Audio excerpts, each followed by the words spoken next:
My name is Senator Jill Carter. I represent the 32nd District with Jasper and Newton County, and it is an honor to be here today to talk about protecting our children and our most vulnerable youth from what we see as an epidemic of attacks from online predators, grooming, exploitation, trafficking, and we're determined as stakeholders, not just in the Missouri legislature, but also stakeholders in our community and our children who have been victimized by these processes that perpetrators use against them, to come together to try to help get this legislation passed.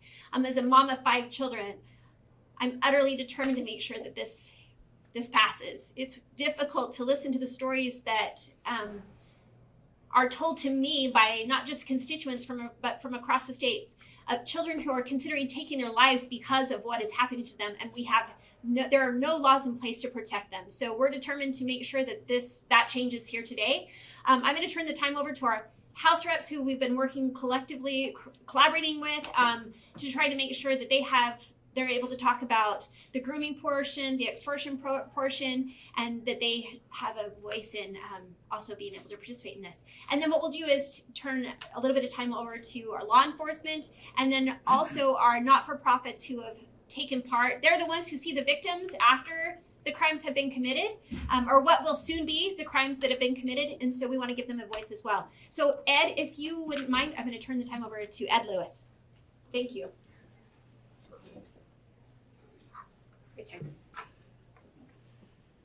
Well, I appreciate y'all being here, and we've got some important legislation that, well, you can see all the people here that are.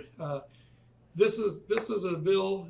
These are bills, I guess I should say, it's really all one effort, where we can change the trajectory for Missourians, people who've been trafficked, children who've been trafficked, and people who've been groomed, and people who have been victims of sextortion.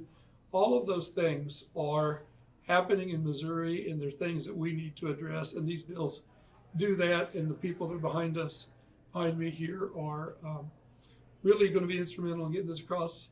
And I guess I'd take questions, or we're going to do questions now? We thought we'd let everybody talk and then All right. questions. Thank you. All right. So I'm Representative Jeff Myers. I represent Warren County. When I came to Jefferson City, it was to work on bigger things, and things that impact the lives of our citizens. If you understand the scale and scope of this problem and who it affects, it's in my community, it's in all of our communities. And so whatever we can do to put the tools in the hands of the investigators, the law enforcement, the prosecutors to be able to protect these victims that just populate on a regular basis.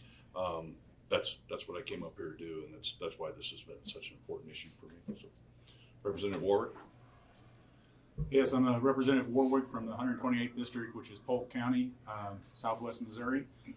This has been an aspect, my portion of this bill is dealing specifically with the anti-grooming portion that's dealing with predators who are out trying to victimize our youth by kind actions and patterns to lure them into their vulnerability that they think they're okay in, but then using that to gain a benefit of sexual exploitation as well. So for me, this is an important bill. In my community in Bolivar, we've seen this numerous times, and it's difficult for our law enforcement and our prosecutors to be able to bring actual charges unless there's actual conduct that has been done where a sexual contact or abuse has happened. And so with this law, I believe that it'll bring forth a pattern so that we can stop this before we have the mental anguish and abuse that has happened to many of victims throughout the state of Missouri.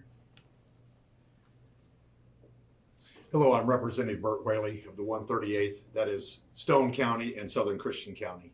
And my area on this is the sextortion. When we look at this crime, we have to get in statutes the language to make it a crime, so it's not bypassed. So we don't have victims that go that they just don't have justice, and so we need to get our language straight. So we brought in the word minor into the language.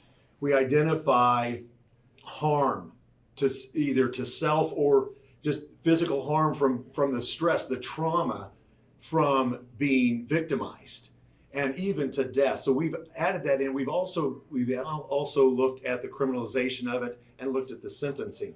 So we're putting in language in our statute to protect our kids, to hold these perpetrators, these wicked people accountable, and giving the law enforcement, giving the prosecutors tools, teeth in our statutes to serve justice.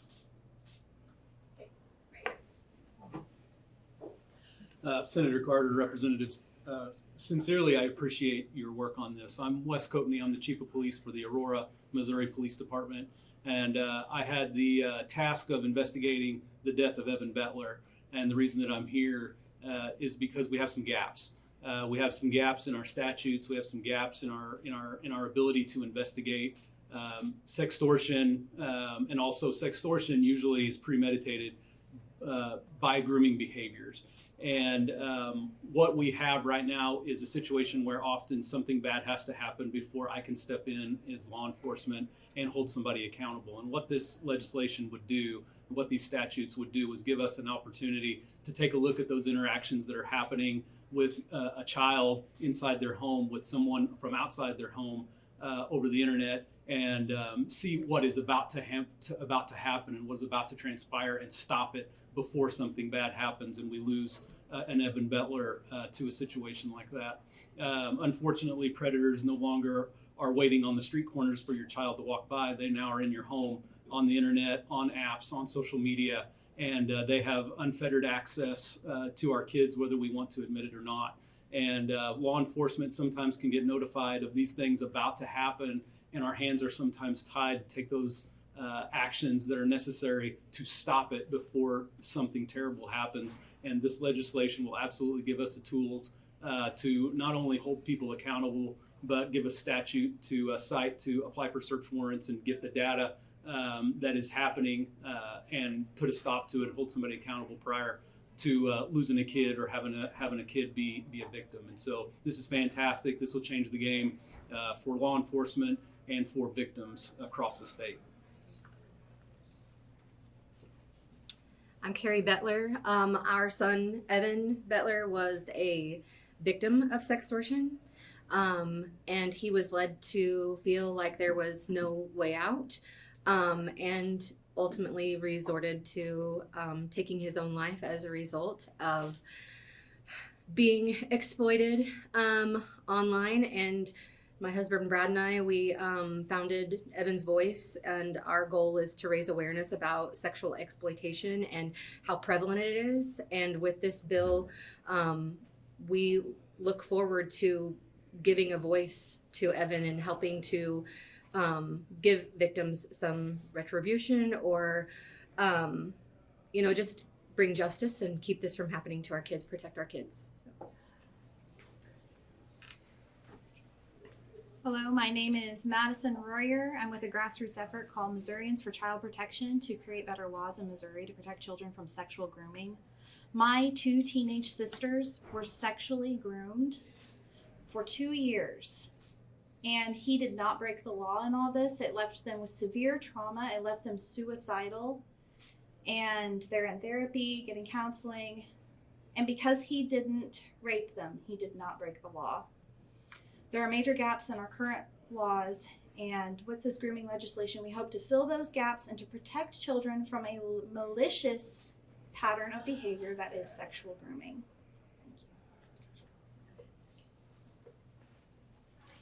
I'm Angie Brower. I'm the Chief Clinical Officer with ROF International. We serve minor females who've been trafficked, exploited, sexually abused. In Joplin, we have an outpatient trauma therapy center, and we see a lot of minors who've had sexual abuse. What many people don't understand is that we recognize physical sexual abuse is so damaging to children. We don't necessarily recognize that the grooming that 99% of the time leads up to sexual abuse is absolutely as insidiously damaging to children and their psyches. They are far more likely to attempt or complete suicide. They are left with life-altering, lasting psychological conditions like depression and anxiety. They struggle to form attachments. They struggle to trust people. This can be a lifelong after effect of grooming. And for a child to endure something like that and then not find a way to have justice because there is no law against it, it adds to that fact that they already feel like it was their fault. They could have stopped it. They could have done something differently. So this kind of legislation passing would give teeth to the fact that it wasn't their fault, as we all know, and that it's punishable. Thank you.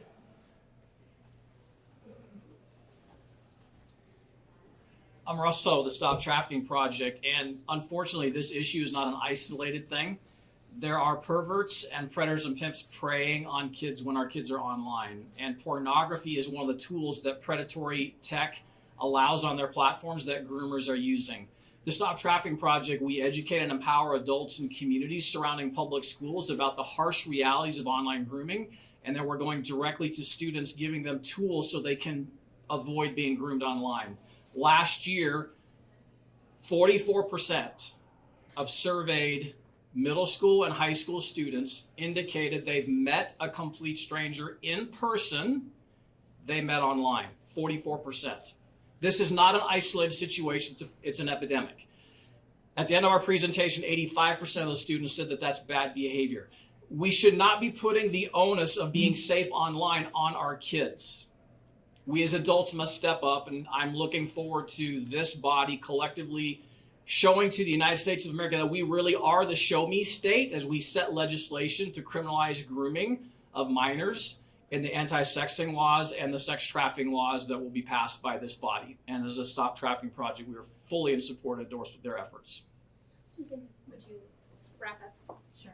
Thank you. Hello, I'm Susan Hickam, the Chief Executive Officer of Lafayette House in Joplin, and we are a victim service provider. It is language that is in this bill. It allows us to continue providing those services to the hundreds of victims across our state and across our country. For every victim who is prosecuted, there are hundreds who have not been able to have the voice to come before and make a report. But it is also important that as a victim service provider, providing those direct victim services, that we are also here to support the families so they can support their loved ones as well. And in doing so, we can also provide prevention efforts to have an opportunity to speak to our schools, to our communities, so that we can create victim advocacy statewide. Great. Are there any questions? All right, seeing none, we sure appreciate your time in being here and helping us and supporting us try to get this good piece of legislation that will be transformative, not only for our kids, but for our law enforcement and for our communities. It's absolute asinine that this has been allowed to go on for as long as it is, and we're determined to make sure that it stops. So thank you so much for your time.